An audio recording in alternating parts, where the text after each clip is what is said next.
Shalom warga kerajaan, selamat tahun baru 2021. Have a blessed and joyful new year. Dan saya menyampaikan pada Anda rencana daripada Tuhan yang tertulis dalam Amos pasal 9 ayat 11. Saya percaya bahwa kebangunan rohani itu sungguh-sungguh akan terjadi. Dan Tuhan berfirman pada hari itu. Hari kapan? Sekarang ini loh. Aku akan mendirikan kembali, I will raise up pondok Daud yang telah roboh. Aku menutup pecahan dindingnya dan akan mendirikan kembali reruntuhannya. Aku membangunnya kembali seperti di zaman dahulu kala. Supaya mereka menguasai, berkuasa atas sisa-sisa bangsa Edom dan segala bangsa yang kusebut sebagai milikku. Demikianlah firman Tuhan yang melakukan hal ini. Saudara yang kasih Tuhan, gema daripada Amos 9 ini ketika Kristus berada di Kaisaria, berada di Kaisaria Filipi, dan dia berkata kepada murid-muridnya, I will build my ecclesia, I will build my church. Nah, banyak daripada hamba-hamba Tuhan menyebutkan bahwa ini adalah tentang pujian dan penyembahan. Berbicara soal pondok Daud, di mana Daud ketika membawa tabut perjanjian itu dia berikan sebuah tenda di situ. Tapi kita semua membaca Alkitab dengan bahasa Alkitab. Pondok Daud berbicara tentang the dynasty of David. Kita tahu salah satu tujuan Kristus datang, saya sudah sampaikan waktu perayaan Natal yang lampau, bahwa dia akan diberikan tahta daripada nenek moyangnya itu David. Kita tahu bagaimana Yesus disebut the son of David. Yeshua ben Yosef tadinya sudah hancur melalui Raja Yekonia yang melawan Tuhan, maka yang terjadi adalah keterpurukan. Dan ini kabar baiknya, Tuhan itu hobi membangun kembali yang telah runtuh dan menanami kembali yang telah gersang. Dan Tuhan janji, the world will getting darker, but the kingdom of God, the church of Jesus Christ, eklesia pada Kristus, akan kembali dibangun oleh Tuhan. Bagi semua keluarga yang berada di bawah, yaitu Son of David, Yesus sebagai Son of David, dia datang sebagai Raja. Maka Tuhan memberikan janji ini, bukan cuma dibangun kembali, bukan cuma pecahan dindingnya dibetulkan, katartismos, di mana benteng itu, kota itu kembali bisa ditinggali, dibangun kembali reruntuhannya, yang seperti dia pernah lakukan. Berapa kali Yerusalem dihancurkan, dibangun, dihancur, bangunkan, tetapi ada tangan yang tidak kelihatan yang selalu membangunnya kembali. Maka diberikan apa? Kuasa.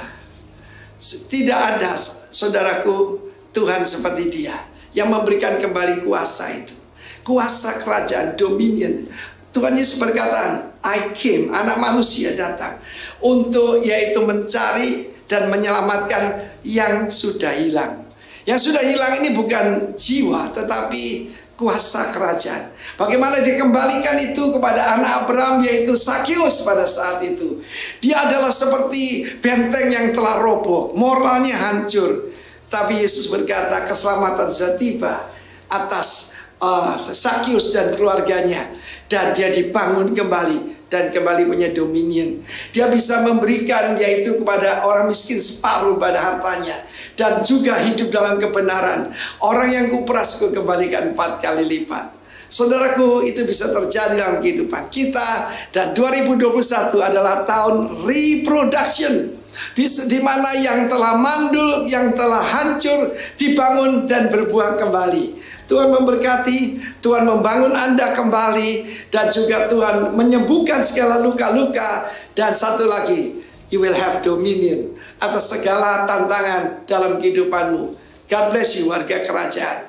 Katakan haleluya.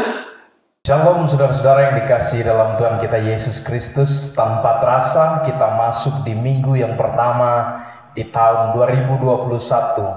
Dan saya ingin menyampaikan selamat merayakan tahun baru 2021. Kita berharap tahun-tahun ke depan merupakan tahun-tahun kelimpahan, tahun-tahun yang penuh dengan rahmat dan sukacita dari Allah yang menyediakannya bagi kita. Saudara-saudara, kali ini dalam kesempatan ini saya ingin menyampaikan satu bagian dari kebenaran firman Tuhan yang masih terkait dengan tema besar dari GBI Rock, yaitu The Year of Reproduction. Namun sebelumnya mari kita bersatu di dalam doa. Bapa yang kami kenal, di dalam nama Tuhan Yesus Kristus kami mengucap syukur untuk hari yang Engkau berikan. Sampai kesempatan minggu yang pertama ini kami masih bisa beribadah secara online. Kami percaya Tuhan turut campur tangan di dalamnya, dan kami mau merenungkan sebagian dari firman-Mu untuk kami melangkah di awal tahun ini dengan penuh kelimpahan yang Tuhan sediakan.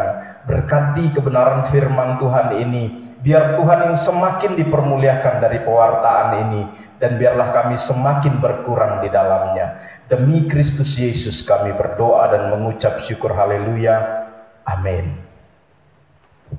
Saudara-saudara, dalam visi tahun 2021 ini adalah The Year of Reproduction.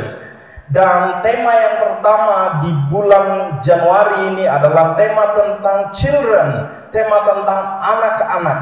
Dan saya bersyukur bahwa gereja secara sistematis menyediakan materi-materi khotbah yang menuntun kita untuk kita berjalan di sepanjang tahun 2021 ini dengan sebuah tema yang tersusun dengan rapi.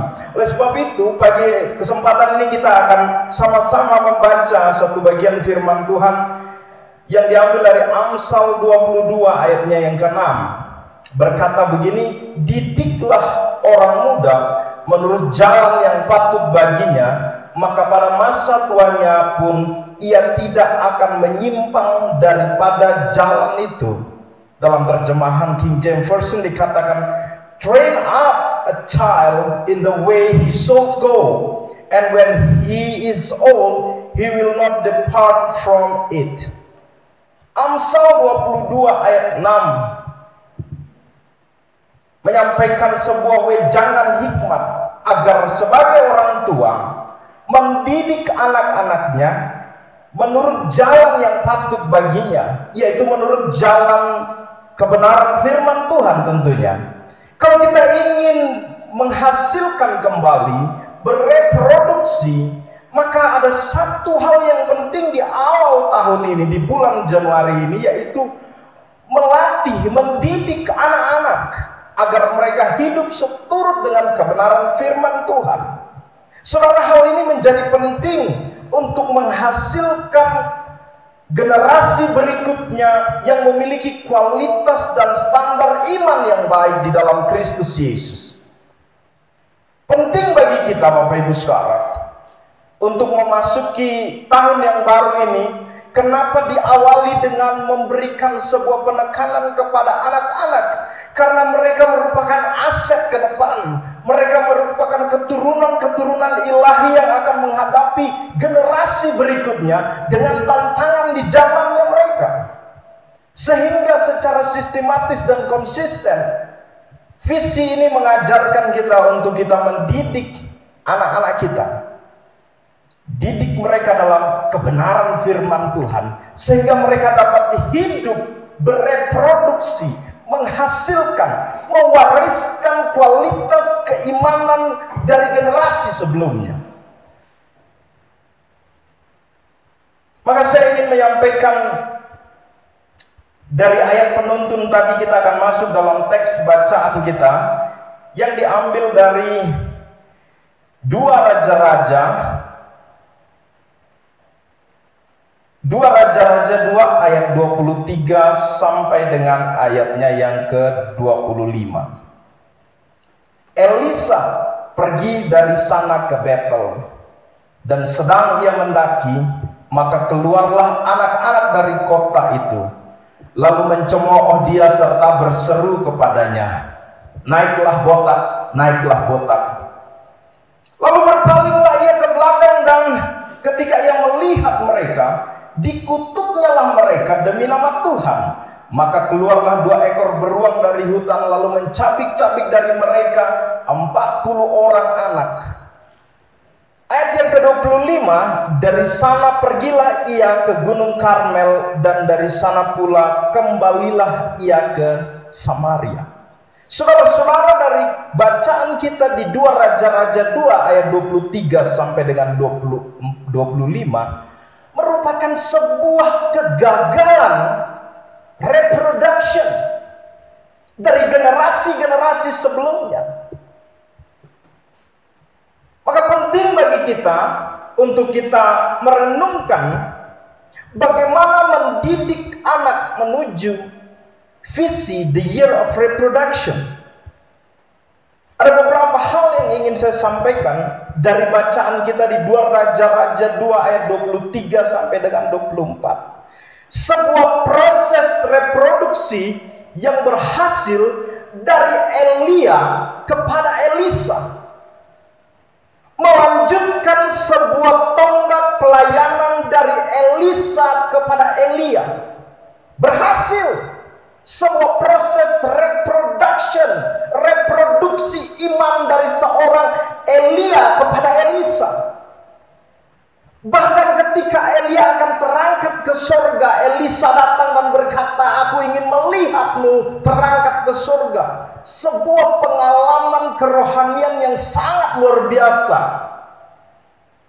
Dan Elisa melanjutkan pelayanan yang jauh lebih hebat dari Elia.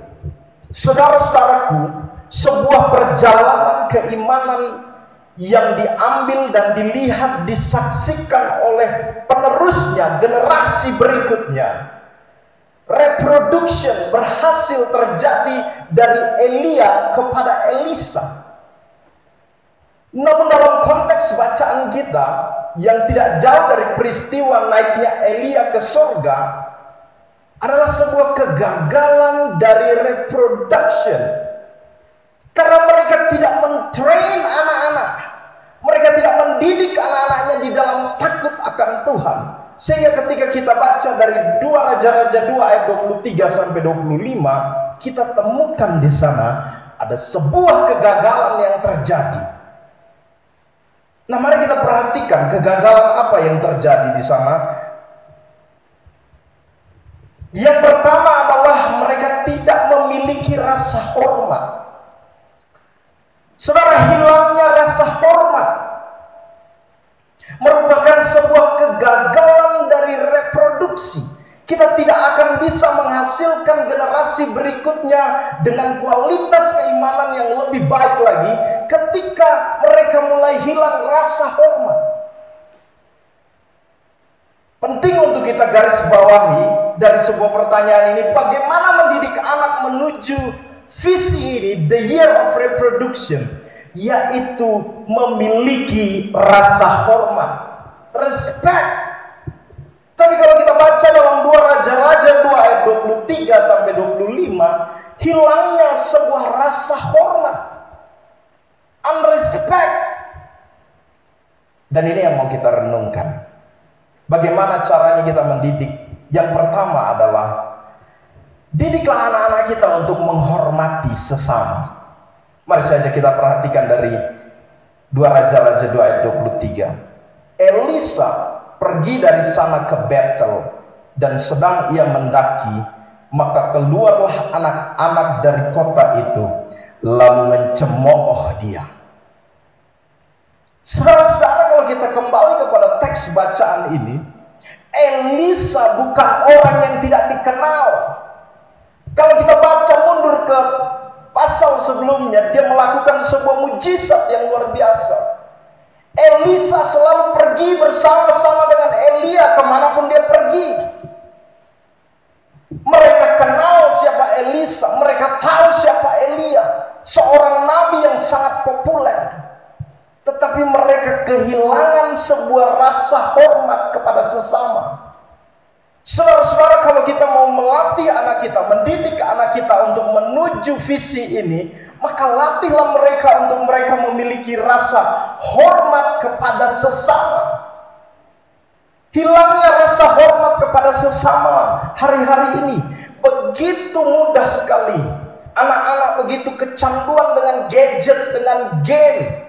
Saudara, proses pembelajaran secara online kadang-kadang menghilangkan rasa hormat kepada sesama karena lebih berpikir di dunia yang maya, yang tidak nyata. Tetapi kalau kita mau menuju reproduction melalui mendidik anak-anak kita, maka didiklah mereka untuk mereka menghormati sesama mereka tanpa membedakan suku, agama, rasnya sekalipun. Didiklah mereka dalam kebenaran firman Tuhan untuk mereka mengasihi dan mencintai sesama sebagai sesama manusia, sebagai ciptaan Tuhan yang mulia. Saudara-saudara, anak-anak di Bethel mulai kehilangan rasa hormatnya kepada orang yang lebih tua, yaitu Elisa, yang saat itu tengah masuk dalam sebuah kota yang bernama kota Bethel. Ketika dia masuk, dia disambut oleh anak-anak. Saudara-saudara, menarik di sini adalah ketika ayat ini seolah-olah begitu kejam terhadap anak-anak. Tapi saya mau kasih tahu, anak-anak dalam terjemahan bahasa Ibrani-nya di situ diterjemahkan dengan kata na'arim. Na'arim bukan berarti seorang anak yang masih menyusui dan dia belum bertanggung jawab atas apa yang dia lakukan. Tetapi beberapa penafsir mengatakan bahwa na'arim ini umurnya sekitar 7-12 tahun. Maka dikatakan dengan terjemahan anak dengan kata na'arim. Artinya, saudara-saudara, mereka mengerti apa yang sedang mereka lakukan, yaitu menghina orang lain, orang yang lebih tua dari mereka. Dan mereka tidak berhasil melakukan sebuah reproduction. Mereka kehilangan rasa hormat kepada sesama. Padahal kalau kita lihat sejarah dari kota Bethel merupakan sejarah kota yang sangat luar biasa. Tapi kota itu berubah dari generasi ke generasi menjadi kota yang penyembah berhala. Lalu ketika seorang nabi datang, orang yang lebih tua dari mereka, anak-anak kecil, anak-anak yang disebut na'arim, yang sudah mengerti harusnya tentang sikap menghormati dan menghargai orang lain, tetapi mereka mengalami sebuah degradasi moral. Mereka kehilangan sebuah rasa hormat kepada orang lain, kepada sesama. Bapak Ibu Saudara-saudara, sebagai orang tua, mari kita juga belajar untuk mewariskan rasa hormat, sikap hormat, etika hormat kita kepada anak-anak kita. Kalau sebagai orang tua kita tidak memiliki rasa hormat kepada sesama kita, kepada orang yang berbeda keyakinan dengan kita, kepada orang yang berbeda suku kepada kita, maka anak-anak kita akan mencontoh apa yang kita lakukan ketika kita tidak memberikan rasa hormat kita. Intoleransi hari-hari ini terjadi di bangsa kita karena orang tua tidak mengajarkan rasa hormat dan sikap hormat, rasa toleransi kepada sesama manusia. Sehingga kalau kita mau mencapai visi ini melalui anak-anak kita dididik, didiklah mereka untuk mereka mengasihi sesama. Bukankah ketika Kristus Yesus datang ke dunia ini, dia mengasihi semua orang. Dia menunjukkan kasihnya kepada semua orang, kepada siapapun, kepada manusia yang berdosa. Sehingga ini menjadi dasar bagi kita ketika kita mau berhasil dalam mendidik anak-anak kita untuk mereka mencapai kepada sebuah visi reproduction, yaitu ajarkan mereka untuk menghormati sesama.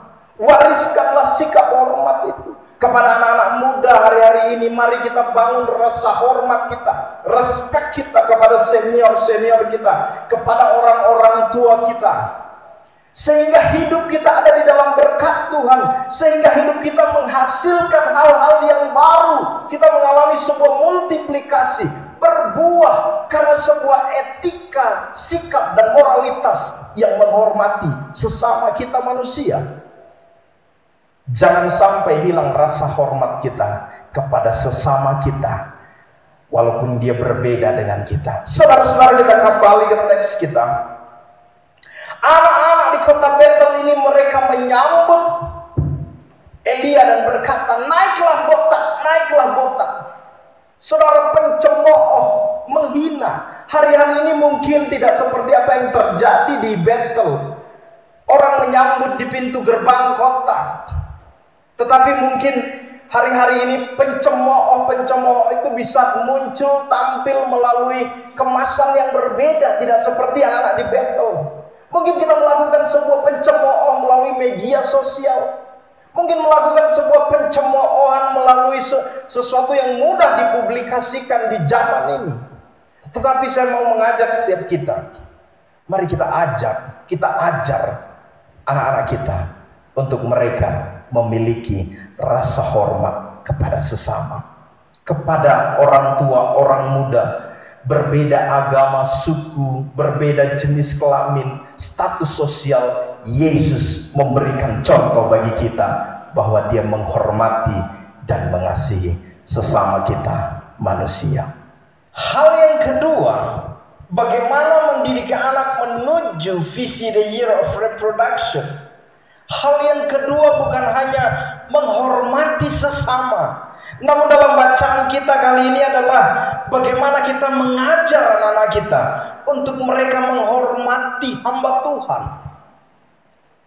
Saudara, ayat yang ke-23 dari 2 Raja-Raja 2 ayat 2 ini berkata, Elisa pergi dari sana ke Betel, dan sedang ia mendaki, maka keluarlah anak-anak dari kota itu, lalu mencemoohkan dia serta berseru kepadanya, naiklah botak, naiklah botak. Saudara, sebuah body shaming, menghina bentuk fisik. Beberapa penafsir Alkitab berkata bahwa mungkin Elisa bukan botak, tetapi sebuah bentuk hinaan kepada seorang nabi Tuhan. Seorang nabi Tuhan yang dihina. Dan orang-orang anak-anak di Betel ini mereka tahu siapa Elisa. Kejadian terangkatnya Elia ke surga adalah kejadian yang sangat viral saat itu. Begitu terkenal dan semua orang tahu apa yang sedang terjadi. Namun anak-anak di Betel, mereka menghina, mereka hilang rasa hormat kepada seorang hamba Tuhan. Maka saya mau mengajak setiap kita melalui tayangan secara online ini, mari miliki sebuah rasa hormat kepada hamba Tuhan. Orang-orang yang mengkhususkan dirinya untuk melayani pekerjaan Tuhan. Saudara, kata pendeta diambil dari bahasa Sanskerta yang diambil dari kata pandit. Artinya orang yang dikhususkan untuk melayani pekerjaan Tuhan. Mungkin ada oknum-oknum pendeta, mungkin ada hamba-hamba Tuhan yang mengatasnamakan pelayanan, lalu melakukan hal yang tidak benar. Tetapi saya mau bilang kepada kita, mari wariskan rasa hormat kita kepada hamba-hamba Tuhan, kepada orang-orang yang melayani pekerjaan Tuhan, sehingga mereka bisa menghasilkan sebuah karya yang baru, mereka bisa bereproduksi. Anak-anak di Betel, mereka kehilangan rasa hormat kepada seorang hamba Tuhan, yaitu kepada Elisa. Saudara, mereka bukan hanya mencemoohnya, tidak hanya dengan sikapnya, tetapi dengan kata-kata yang begitu keji, saudara-saudara. Anak-anak di Betel berkata, naiklah botak, naiklah botak. Sebuah penghinaan, bukan hanya kepada seorang yang lebih tua, tetapi dalam statusnya sebagai seorang nabi Tuhan, sebagai seorang pelayan Tuhan. Kalau kita mau melihat reproduksi tahun ini, wariskan rasa hormat kita, rasa hormat kepada hamba-hamba Tuhan yang melayani pekerjaan Tuhan. Saudara-saudara, mungkin ada orang yang memanfaatkan kata hamba Tuhan yang melayani pekerjaan Tuhan dengan memanfaatkan keadaan untuk keuntungan pribadinya. Tetapi ada hamba-hamba Tuhan yang melayani pekerjaan Tuhan secara jujur, melayani pekerjaan Tuhan dengan hati yang mengerti apa yang menjadi hati Tuhan bagi umat Tuhan. Taruh rasa hormat, wariskan rasa hormat itu kepada generasi berikutnya, kepada anak-anak kita untuk mereka juga hormat. Mungkin pandemi ini akan membuat gereja tertutup secara bangunannya. Mungkin hamba-hamba Tuhan akan muncul secara online, akan banyak bermunculan. Mungkin tidak akan tatap muka satu dengan yang lain. Zaman menjadi berubah, tetapi jangan hilang rasa hormat kita kepada orang-orang yang dipakai Tuhan untuk menyatakan kasih dan kemurahannya, untuk menegur setiap kita yang melakukan pelanggaran kepada hukum Allah.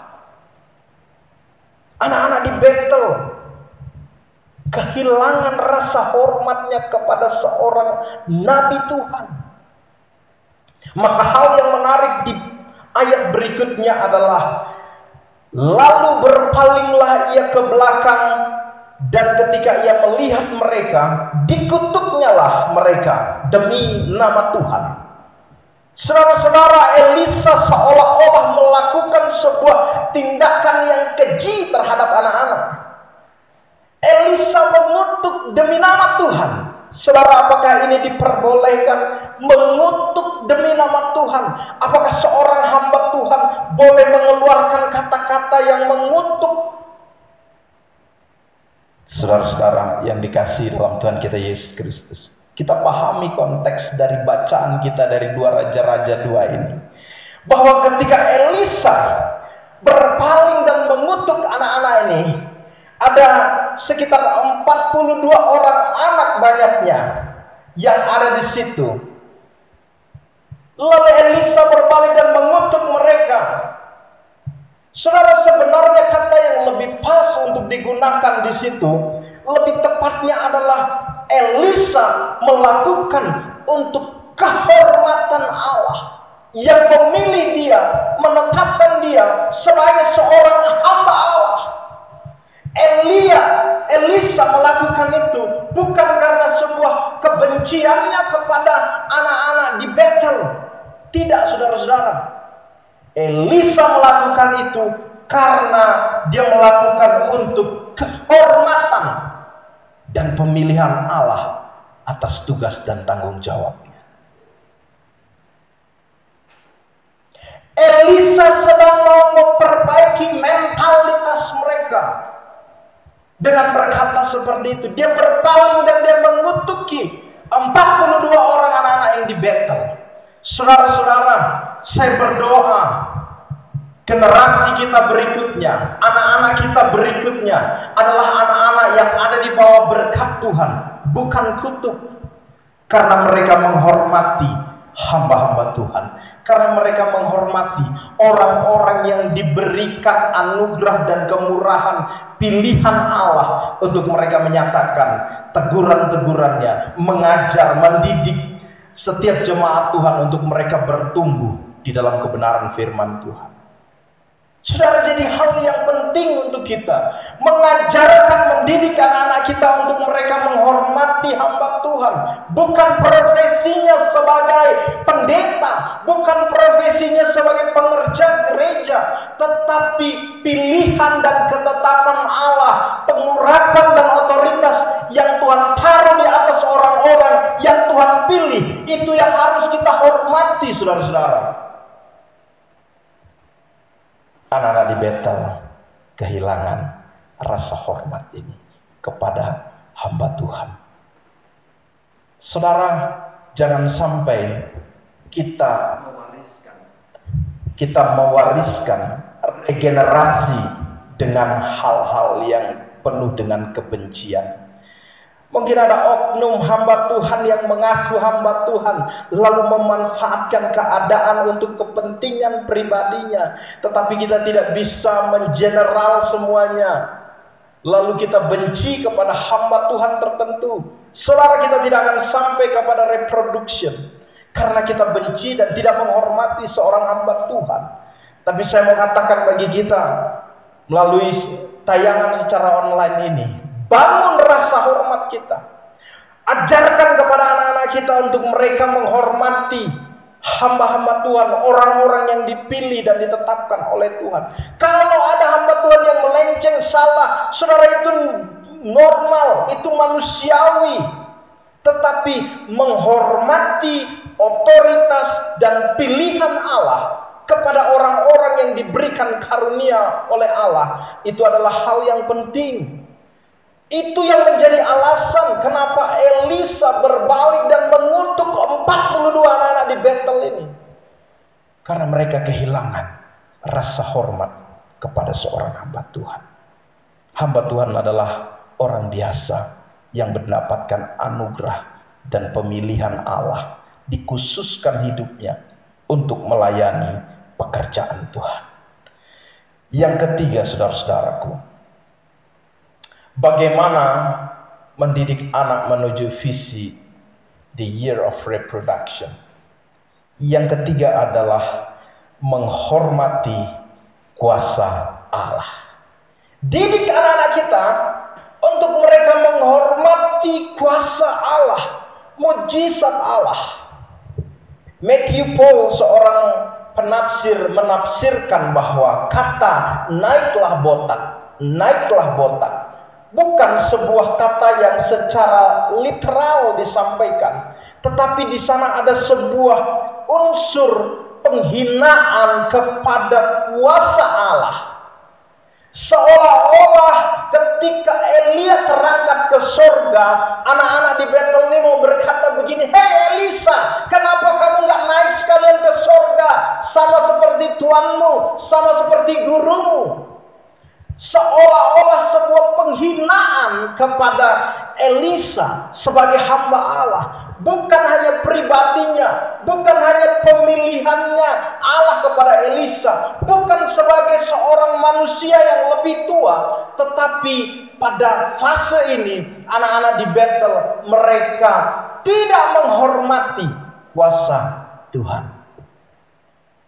Saudara, kalau kita mundur tadi ke ayat sebelumnya, Elisa melakukan sebuah mujizat, yaitu menyucikan air. Kalau kita mundur lagi ke pasal berikutnya, di sana adalah sebuah perjalanan bagaimana Elia terangkat ke surga, naik ke surga, dan Elisa menyaksikan ketika Elia terangkat ke surga. Maka anak-anak di Betel ini bilang, naiklah botak. Mereka meragukan sebuah kuasa dan hal-hal yang supranatural. Saudara, kalau mereka sudah tidak menghargai sesamanya manusia, mereka sudah tidak menghargai hamba Tuhan, tentu mereka tidak akan menghormati dan menghargai kuasa Allah. Kalau mereka tidak menghargai kuasa Allah, maka mereka sedang kehilangan arah hidup yang tidak berpegang kepada Tuhan, hidup di bawah kutuk. Hilang akan rasa hormat kepada kuasa Allah. Dan Elia menunjukkan bahwa sebuah kuasa Allah yang dinyatakan ketika dia naik ke surga, dan Elisa menyaksikan ini. Tetapi anak-anak di Betel mencemooh, menghina, mencibir sebuah mujizat yang sedang terjadi. Saudara, ketika kita mencibir kuasa Allah dalam kehidupan kita, mungkin kita lihat tema reproduction, tetapi pemimpinnya tidak bereproduksi secara jasmani, kita sedang mencibir, kita sedang tidak menghormati kuasa Allah. Tetapi reproduction terjadi ketika generasi berikutnya menghormati kuasa Allah dalam kehidupannya, menghormati mujizat-mujizat, pernyataan-pernyataan Allah dalam kehidupan, karunia-karunia roh yang terjadi dalam kehidupan. Saudara, satu hari ketika saya dalam pelayanan saya bertemu dengan seorang anak sekolah, dan dia bilang begini, "Saya mau bunuh bapak saya." Saudara, hal yang ironis sekali terjadi. Seorang anak berjanji untuk membunuh bapaknya. Hal yang sangat memprihatinkan. Lalu saya tanya, apa alasannya kamu mau bunuh bapakmu? Dia berkata, sejak saya kecil, saya mengalami penganiayaan secara fisikal. Saya mengalami kekerasan di tubuh saya. Orang tua saya sering menganiaya saya ketika bapak saya mabuk, pulang dan menganiaya saya. Dan ketika saya besar, anak ini masih SMP, dan dia berjanji akan bunuh bapaknya. Saudara, bukan hal yang mudah ketika dia menyimpan sebuah kepahitan yang dalam. Tetapi oleh karena kasih dan anugerah, kemurahan Tuhan, anak ini mau melepaskan segala dendam, luka hatinya untuk dia datang mohon pengampunan Tuhan. Kami layani dan kami doakan anak ini. Hari ini saya melihat ada sebuah masa depan yang cerah yang Tuhan sediakan bagi anak yang kami layani. Sebuah tanda bahwa menghormati kuasa Allah dalam kehidupan kita. Ada sebuah terobosan-terobosan, ada sebuah perubahan-perubahan yang terjadi dalam kehidupan ini. Ada sebuah reproduction yang terjadi dalam kehidupan ini. Ketika kita menghormati kuasa Allah dalam kehidupan kita. Mungkin manusia berkata mustahil, tetapi bagi Tuhan tidak ada yang mustahil bagi kita. Melalui kesempatan ini saya mau ajak kepada kita semua untuk kita menghormati kuasa Allah dan wariskan itu kepada anak-anak kita. Anak-anak di Betel, mereka tidak menghormati kuasa Allah dalam kehidupannya. Bahkan mereka menghina kuasa Allah. Mereka mengolok-olok seolah-olah Elisa tertinggal oleh gurunya. Dan mereka mengalami kondisi yang sangat buruk. Mereka mengalami hidup di bawah kutuk, saudara-saudara. Oleh sebab itu, dalam kesempatan ini, ada 3 hal yang ingin saya sampaikan bagi kita semua. Bagaimana kita mendidik anak kita menuju visi the year of reproduction. Yang pertama, ajar mereka untuk menghormati sesama mereka. Yang kedua, ajar mereka untuk mereka menghormati hamba Tuhan. Dan yang ketiga, ajar mereka untuk mereka menghormati kuasa Allah dalam kehidupan mereka. Saya percaya ketika 3 hal ini menjadi bagian yang kita ajarkan, menjadi bagian yang kita hidupi dalam kehidupan kita, maka kita akan menikmati the year of the reproduction dalam kehidupan kita, sehingga kita menikmati kelimpahan berkat-berkat Tuhan dalam kehidupan kita. Kita hidup di bawah berkat Tuhan yang berlimpah di tahun ini. Tuhan Yesus memberkati setiap kita. Haleluya. Mari kita berdoa. Bapa yang kami kenal di dalam nama Tuhan Yesus, kami berdoa bagi setiap orang yang menyaksikan tayangan secara online ini. Biarlah mereka juga mengalami reproduksi dalam kehidupan mereka. Mereka mendidik anak-anak mereka. Orang-orang muda yang menyaksikan ini adalah orang-orang muda yang menghormati dan takut akan Tuhan. Kami berdoa biarlah berkat kelimpahan Allah senantiasa menyertai, memenuhi setiap orang-orang yang menyaksikan tayangan ini. Hamba-Mu berdoa mereka mengalami tahun-tahun kelimpahan, tahun-tahun yang menghasilkan karya-karya yang baru. Kami berdoa mereka diliputi dengan kemuliaan Allah, sehingga mereka hidup sebagai orang-orang yang penuh dengan rasa hormat. Terima kasih Tuhan untuk kesempatan ini. Demi Kristus Yesus kami berdoa dan mengucap syukur. Haleluya. Amin.